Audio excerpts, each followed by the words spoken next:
Pinakasuhan ng Negros Occidental Provincial Police ang hepe na nakatama sa kanyang tauhan sa isang confidence firing training sa Victoria City.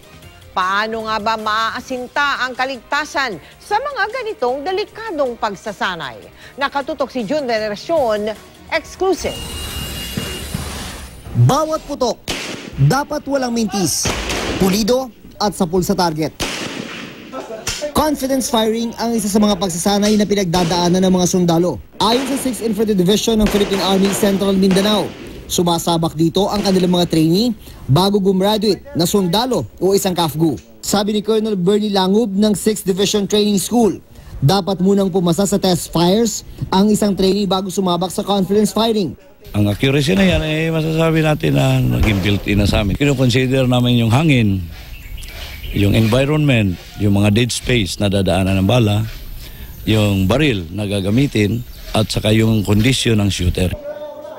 Ginagawa raw ang confidence firing upang patapangin at pataasin ang kumpiyansa ng mga sundalo at para masubok ang tiwala ng sundalo sa kanyang mga kasamahan. Napakadelikado pero very productive in the sense na may maliligtas tayong mga tao.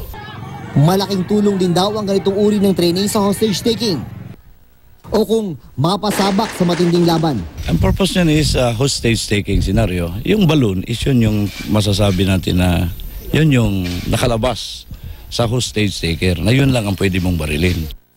Ayaw naman magkomento ni Langub sa viral video ng isang hepe ng pulisya sa Victoria's Negros Occidental na imbis na ang target na lobo ang maasinta ay tinamaan ng bala ang isa niyang tauhan.